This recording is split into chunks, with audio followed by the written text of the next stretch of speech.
nga xam ne day tax ay nit ñu mën a dëkk mooy dëkkuwaay espace bi ñuy partagé dafa xat automatiquement dafay créer ay tension parce que nit ki xat bi mu xat fi mu dëkk dafay xatal xolam xatal xelam fi mu dëkk bu xatee sa xol day tëju fi nga dëkk bu tëju rek sa xol day tëju da ngay xat ci sa xol da ngay commencé am ay angoisse da ngay stressé da ngay dem ba présence yëpp da lay énervé source de son yëpp kii wax fii kii déglu la defee kii taal téléphone fële yooyu yëpp dafay contribuer dafay énervé day doon cacophonie boo xamante ni daal voilà benn pollution son mais en même temps ngeen lorante lay yomb parce que da ngeen a jegante mooy dinaa romb sa buntu néeg fële sa kaas mu daal fokk parce que dañoo sësaloo suñu néegi dend ni ko nga xat couloir bi ñu seq nii véranda bi dafa daw donc nga fay teg say bagage teg fa sa gaz ça m'énerve nga teg fa sa banc ça m'énerve ma teg fa sama bool teg fa sama nangam mu énerve la samay doom di fa daw mu énerve la say doom di jaar fii mu xatal ma gis nga donc c'est tellement xale yi di football ci biir kër gi effectivement aspect wu environnement bi c'est hyper important yàlla fa mel ni dafa bëgg am ci lu ñu bëgg ñu ànd ci mais xam na ni mënuñoo ànd ci lépp mais ñu ànd sur l'essentiel gis nga teqalikoo yàgg na boo gisee dinaa ci dikk ci loolu boo gisee tey ji jamono ji nit ñi mënatuñoo ànd kër ay frères yu bokk ndey ak baay mënatuñoo bokk génn kër jëkkër ak jabar mënuñu ci dëkk baay ak doom mënuñu dëkk ay nit mënatuñoo dëkk foofu laay jël ci biir famille ba pare parce que nous sommes dans une société de malades ay malades rek ñuy dox nit ñi moo bareetul ku wér le véritable problème cause bi dëgg-dëgg suñu problème yi mooy ku wér ci nit ñi moo bareetul je dis souvent que ni américain yi ñu wax benn sondage dans 80% de la population américain xaw ma c'est déséquilibré mais man je dis que ni 95% ci population sénégalaise bi am nañu ay troubles psychiques mentalement ça ne va pas chez eux loolu je le dis je le répète souvent j'aurais bien aimé nit ñi def ci jàngat seetlu ko ku nekk jàngataat loolu ci sa bopp ak ci sa ci li la wër mais ay déséquilibré rek ñuy dox toutes sortes de formes de troubles psychiques moo fi nekk ñi am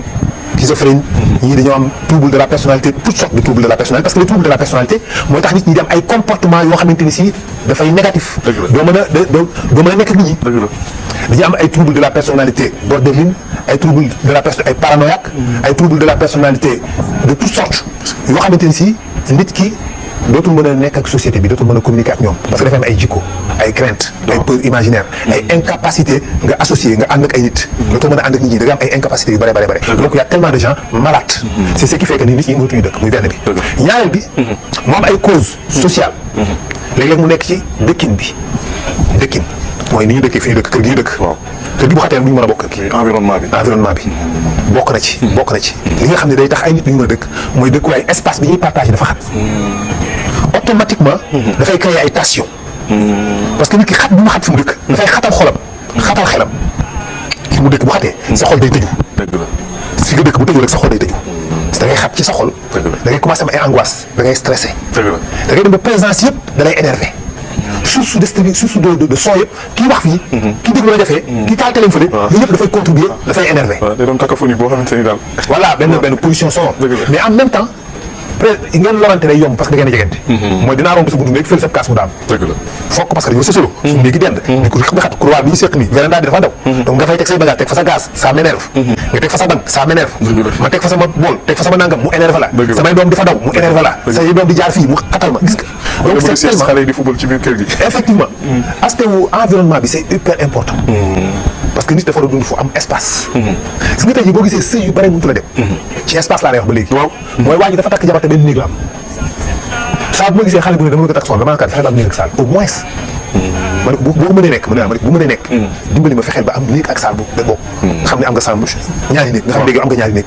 saal baa ngi fii sa néeg a ngi ne boo nekkee fii sa jabar nekk fii parfois et cetera mais benn néeg nga am dëkk ci yàgg sa soxna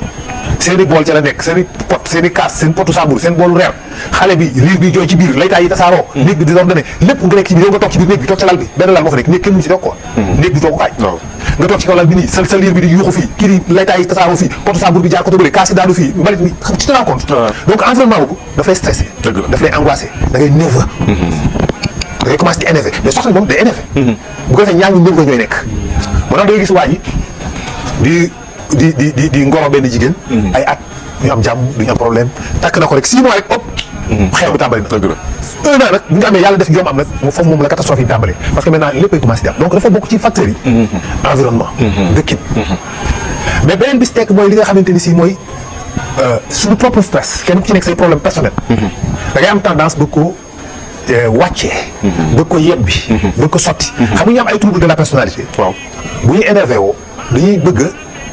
wàcce loolu ci kaw kenn. il faut que ñu am benn coupable il faut que mu am quelqu'un boo xam ni mooy dépôt d'ordure bi moom ci moom ngay wax xam nga tey jii boobu ci yu bëri am ay schizophrène. waaw ay schizophrène yi fa toutes sortes de schizophrène. yoo xamante ni si da ngay mer te kenn du la def dara. xam nga nit ñi boo seetloo waaw léegi bëri na ci réew mi de. da ngay jékki-jékki sa xol bi day tàng chaque jour crise la bu koy dikkal crise. dëgg la loolu noonu du mer crise la. moo xam ne bu ko dikkalee léeg-léeg mu doon soxna si. léeg-léeg mu doon baay bi borom kër gi. léeg-léeg mu doon keneen bu meree day jékki-jékki rek xol bi tàng bu dee jigéen la. li may wax da ngay gis day commencé sumbu fóot. commencé di fóot ak benn violence nag. génn booy di raxas karang mais ko def ak violence. waaw ku nekk dégg biir ku nekk dégg biir yi karang tel xale boobu dalay saaga Ablaye damay nangam tànn yàlla wala mu xale yi te defuñu dara. waaw mooy da leen di saaga di dóor parce que boobu mi ngi wër fu mu tàkk dafa bëgg li safara si tàkk ci moom fu mu koy yebbi lay wër te amagu ko léegi nag yow boo ko rombee ni ko sa musóor gi de nangam mu tàkk sa kaw mooy déclenché kii bi déclenché ko mu attaque di la wax day gis day lox bëdi da koy xulli nii muy wax bëdi day gis da koy xulli day ron day def benn regard bu dëgër la lay xool nga gis muy xaw a tremblé da nga naan ni kii qu'est-ce qu'il y a quoi dañu ñun ñu koy interprété toujours mooy ci dafa am rab waaw mais fekk du rab trouble la crise la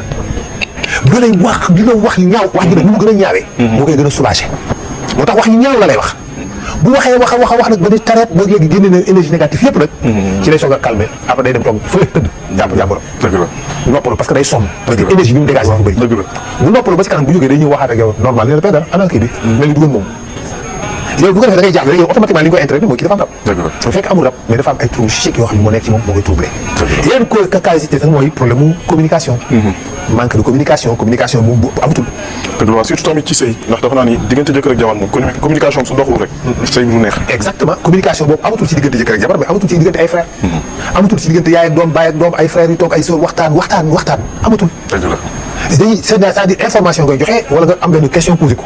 mais professeur ci loolu ma laaj la est-ce que nekkul tamit xëy na maanaam xëy na ñun comme ba ñuy xaare nga xam ne ay portable yi amul woon maanaam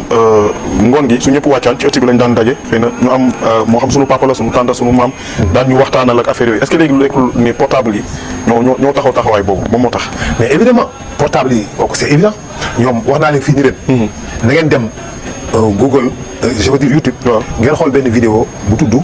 le web a desservi l'humanité de grâce damay ñaan ñëpp dama naan lii daal su ma sañoon damay forcé ñëpp di ko seetaan le web a desservi l'humanité ñu dem seetaani vidéo boobu na ngeen ko seetaan lu gàtt lu guddul mais na nga ko seetaan dégluwaat ko de grâce bu ko yàkkamti bu ko dégloo nii waaw attentivement nga xalaat ci kenn ku nekk li mu wax ñi nga xam ne ñoo créé les réseaux sociaux ñi ko créé laa wax ñi ko moom sos ko defar ko muy Facebook ay TikTok ay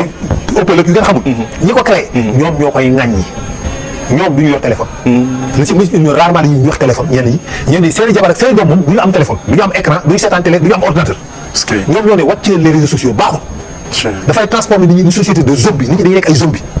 ñoo xam dañuy kayan yi seen humanité dafay disparaître dañuy déchirer tissu bi nga xam ne moo forme société bi famille dañ koy xotti da koy teqale réseaux sociaux yi ñoom ñoo ko créé laa xam bu ko benn waay bu waxee de ñu ko moom defar ko ñoo wax loolu te ñoom seen i jabar ak seen doom duñu ko seetaan loolu dama bëgg ku nekk na nga ko bàyyi xel seet nga jàngal ko pour nga xam yow léegi ban xam-xam ban leçon nga ciy tiré ba xam na nga war a comporté woo ak loolu moom mu ñu bàyyi ko parce que mënuñu bàyyi téléphone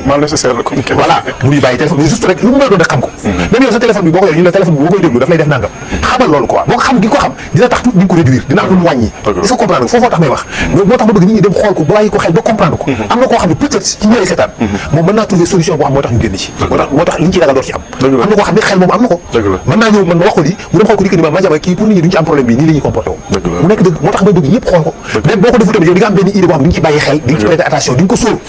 mais gëm ci nelaw ci du ma ko xool du ma gis loolu mooy def loolu moo tax donc téléphone dafa bokk ci li nga xamante ni si à 80% mën naa ni moom moo contribué ci tax société famille bi dootuñu waxtaan jëkkër ak jabar comme ni nga ko waxee communauté wu frères yi ay sœurs waxtaan da ngay gis sax koo xamante ni si ñun su amee doom li muy njëkk a yittewoo ci jox ko su amee ay 2 ans yooyu mooy tablette bu muy foowee téléphone ba moom su déchargé sax day jooy parce que li koy téye moo fi dul nekk da ngay gis comme ni nga ko waxee jëkkër ak jabar papa toog yaay toog doom toog ni ñu waroon waxtaanee ku nekk ngi sëgg sa téléphone bien sûr maam ñu ngi fi ci jëmb mais seen i esprit gi yëpp nekk fi waaw loolu la parce que xale boobu déjà écran bi muy seetaan boo jël par étape point par point fii la ñuy fanaan dëgg la mais écran bi muy seetaan yi ñu ko ciy tegal dafa am jeexit bu muy def ci sa doom parce que moo tax nga gis xale bi day màgg mel ni rab am na tey jii beaucoup d'enfants yoo xam ne dañuy am problème mu yeex a wax surtout ñu nekk Europe seen doom yi dañuy am problème pour wax dañ dem ba am âge duñu wax duñu mën a wax parce que duñu communiquer xale bi écran lañ koy jox muy seetaan surtout film Mickey yoo xam ne amul wax xam na film Mickey yoo xam ne amul wax waaw am na ci benn bu may gis boo xam benn ours la am ay affaire yu ndaw yu koy topp di ko dàq noonu waaw xaw ma nu mu tudd benn film Mickey boo ay ours benn ours la daal li muy Wings li muy Wings la tudd waaw affaire yu ndaw yoo koy topp tout le temps xam film boo amul wax ay dëmb rek lay def léegi xale bi ngay seetaan dafa mel ni air bi nga xam ne mooy créer le langage dans son cerveau. da nga ko bloqué. parce que moom la fixé ci xelam dans son esprit loolu moo ci nekk. moom ci boppam xale bi ay lay def day gis day réagir comme ours boobu ni muy def noonu lay def noonu lay comporté woo ay mouvement yu mel noonu lay def day brutal day tëb day tal day jékki-jékki def choc mais du wax parce que li muy seetaan noonu ci micro boobu moom lay appliqué ba pare daf koy bloqué dafay bloqué langage am ci cerveau am loolu dafay bloqué langage am si nga xam nit ki yow su la tënul ci benn néeg yow loolu ngay dégg yow sa bopp li nga nekkee mag ba pare da ngay dem ba mujj gi bu yàggee di nga dem ba wax da lay xaw a jafe parce que damay mel ni damay bloqué sa langage pour que du développé rawatina xale boo xam ne waxagul dëgg la pour te dire que ni impact bi nga xam daf koy am ci nit ñi mais en même temps yi muy seetaan même bu fekkee yuy wax la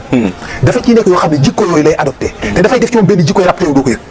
dafay def ci moom ñàkk yërmande te doo ko xam parce que yi muy gis day gis yu sadik ay ray ay dagg ay jam yooyu lay seetaan ci micro yi ay oto bu jaar ci kaw ay tànk c'est-à-dire day dem ba moom day sadik mais yow doo ci am conscience def lu metti kenn du ko def dara moo tax mu gis benn xale mën na tourné def rakk ji wala def mag ji attaqué ko bu violent xale bu tuutee tuuti ngay jaaxle mais kii lan moo ko dal pour te dire que ni c'est tellement important ñu veille ci loolu mooy écran yi nga ciy seetaan yooyu mooy def nit nekk nit bokkut ak nit jàng nite ak jàng bokkul sa doom mën nga ko dem jàngal ko mu am bac ak mention am nangam te nitewul du nit ay diplôme la am mokkal na métier bi ñu ko jàngal da nga ko jàngal français mu jàng français nga jàngal ko mathématique mu jàng mathématique nga jàngal ko informatique mu jàng informatique nekk ingénieur nekk génie civil nekk nangam tout ce que vous voulez mais ca yam loolu métier bu mu jàng la mais nite amu ci dara waaw ndax bu njëkk de kuñ daan wax naan kii intellectuel la mooy koo xamante ni jàng na ba pare nite mais ku jàng rek voilà da doon am benn capacité boo xam daf koy permettre dem ouverture d'esprit d'abord te loolu amatul nit ñi génération bi amuñu benn ouverture la majeure partie amuñu ouverture amuñu ubbeeku nangoo accepter critique nangoo déglu l'autre li may wax sax nit ñi parfois déglu ki la contre déglu ki la weddi déglu ki la contre ak ki la weddi c'est pas facile te pourtant nit da ko war a mën man boo dikkee weddi ma ne ma jamal li ngay wax dara lu ci dëgg man naa la déglu attentivement ak cœur je peux le faire man naa la déglu ak xol bu tijjeeku déglu attentivement nga wax ma li nga xalaat ma réfléchir ci sincèrement je dis soog ñu la man lii laa gis déglu ki la contre koo xam ne moom da ko nekkul dafa gëmul mais moom da nga ko neexu xam nga ko dem day am waaw dëgg la yow la bañ quoi kooku mu diggee da lay attaque kooku mu gën a noo yomb dégg kooku sax teetul dégg parce que moom day ñëw pour wax la wax bu déplacé wax la wax bu ñaaw xas la traité la de n'importe quoi dem yoonam yenn saa dama koy gis ci commentaire yi koo xam day dugg rek bind kii day duul rek ngeen baal ma ci wax waaw da soo gisee damay ree watas dëgg la waaw kii day nangam rek day wax affaire yooyu donc c'est des gens yoo xam ne ñooñu mën nañu bañ a perturbé mais en tout cas dans la société ci biir famille ci société bi ci quartier yi nit ñi relation boobu communication boobu dafa war a am communication boobu nag li koy tax muy am mooy éliminer les téléphones wax mu ngi ku nekk sànni ne moment yoo xam ne dañuy teg téléphone yi waa kër gi famille bi ñu dajee teg téléphone yi da leen toog waxtaane seen biir donc di waxtaan quoi lu ngeen waxtaane baax na lu ngeen waxtaan leen rek échanger leen rek en tout cas da ngeen di wax dafay dindi ay zone d'ombre gis nga tey ji ñaar nit dañuy xamante ni mën nañoo dëkk maag yow nga dëkk ci néeg bi ma dëkk ci néeg bi ñuy nomba sa sañ sa va neexuma la neexoo ma xool la ni yàlla bu am borom kanam gu diis li ñuy wax borom kanam gu diis ma am na ñoo xam ne ko xool rek ni sa xel mi jox ni kii yëpp ko bon la quoi parce que kanam gi dafa diis fekk na moo gën ci àddina bi léegi nag dama la gis rek automatiquement dama lay am fu ma la classé la kii moom xam naa moom ku soof la donc ça va mais benn bis rek par hasard ñu bokk toog waxtaan ñu waxtaan noonu ci biir waxtaan bi ñu dem ba si yàgg nga tekkeeku nag nga gis ni après dañuy commencé changer ça dañoo def daal gis yow de bëgg nga automatiquement nga bëgg ma parce que tout simplement dañu communiquer donc yi ñu doon ragal yëpp ñaaw tey nekkoon sama xel yëpp soupçon yi ñu amoon duuti ñu amoon yëpp day supprimer wu automatiquement moo tax communication dafay dindi yooyu moo tax c'est important mais communication bu nekk ay critiquante na nekk waxtaan am ñoo xam ne mënuñu waxtaan xam ñu lan mooy communiquer mooy lan pour ñoom mooy ñëw jàmbat ak critique du waxtaan nañ ñëw ni sa jabar wala sa jëkkër wala sa nangam sa frère kaa ñu waxtaan danga bëgg ñu waxtaan yow lu tax nga def ko xam nga lii nga def c'est pas normal démb nag yow la ñoo dal ci kaw wala jàmbat la non da ngeen di waxtaan da ngay toog man damaa bëgg ñu échanger parce que man dama gisee nii te dama gisee nii yow nii nga doxalee te comprendre ma ne peut-être est-ce que nekkul ñu échanger si nga wax ma pourquoi nii parce que man jàpp ma ni loolu mu gën loolu mooy waxtaan waaw te pourtant sax dooguma la professeur ci alxuraan yàlla ba muy wax ci maanaam balaa ngaa wax waxu fase maanaam ci état yi mu teg maanaam ci communication la njëkkee wala ci taxaafuna nushuzahunna fa'izuhunna moo ci jiitu mooy tey gis nga ni kat sa nekki nag sa soxna maanaam ci kër gi am na ay ñëgg-ñëgg yàlla nee na balaa ngaa def dara waxtaanal ak moom ba pare waaw pour dëgg li nga wax ñëw mu sonn nga ne ko mais man yow dama gis ni ñi ngay comporté woo rek te ñi ngay doxale te lii dama gis ni du yoon te baaxul te du yoon wala du lu baax parce que boo koy def da nga koy wax li tax xam nga bàyyi lii baaxul yam ca moo tax nit day tere xale du baax parce que waxuloo ko lu tax dëgg la bàyyi lii baaxul rek moom day jàpp da nga koy tere noonu rek du jàpp ni li nga koy tere dafa baaxul day jàpp yow yaa ko bëgg a tere rek xale bi loolu lay jàpp da nga koy expliquer lu tax nga ni baaxul bàyyi lii baaxul parce que nangam boo koy def bu yàggee lii lay jur lii lay indi moo tax ma bëgg nga baax ko da koy comprendre donc sa soxla bu ñu toogee waxtaan da ngeen waxtaan dana ko man dama gis ngay doxale nii di comporté woon nii di jëfe nii te loolu boo ci continuer bu yàggee dafay jur lii te mën na indi lii mën na tax sama yaay jàpp ni yow nangam mën naa tax sama sœur bi gis ni yow nangam mën naa tax sama dëkkandoo bi jàppee lii te bu ma ko gis bi day mel ni lii la mu comprendre li muy def kon da koy comprendre oui c'est vrai nga ne ko moo tax ma xalaat ni lii bu ko def est-ce que pourquoi lan moo tax nga di ko def léegi laaj moom mu ci gis ma tax mu def ko moom moo expliqué la ah wax nga dëgg de man de li tax ma def ko boo gisee ma di ko def parce que man dama jàpp ni nangam yow tam mën nga gis ni mais c'est vrai mën nga gis ni tamit quelque part li mu wax c'est vrai nga ne ko wax nga dëgg c'est vrai waaye nag dañ ko bàyyi parce que tamit lii doon nga di dem ba trouver point bi gis ni effectivement yaa ngi koy def moom li mu ci lu baax la ci xalaat jàpp ni lu baax la fekk am na ci lu loraange mais am na ci lu positif léegi mën ngeen a xool nu ngeen ko modifier ba léegi la ca négatif dootu ci nekk lu positif ak leer wala ngeen bàyyi ko même bu ngeen ko bàyyi mën ngeen ko modifier wala ngeen bàyyi ko définitivement moo tax communication boobu c'est hyper important communication boobu ni mu amee nag ci diggante jëkkër ak jabar noonu lay amee ci ay frère noonu lay amee ci baay ak doom noonu lay amee mu nekk waxtaan boo xam ni waxtaan bu ubbeeku la mais ñëw di défendre benn idée déjà rek waxtaan dootul am débat bu dootul am da nga ñëw pour défendre benn idée wala défendre sa jabar waaw li mu def man xam naa ko yéen a ko ci nangam am xam la comporté dafa ñëw idée défendre jabaram wala kii moom dafa ñëw pour ak idée attaquer sa jabar dafa réew dafa xamadi dafa yabaate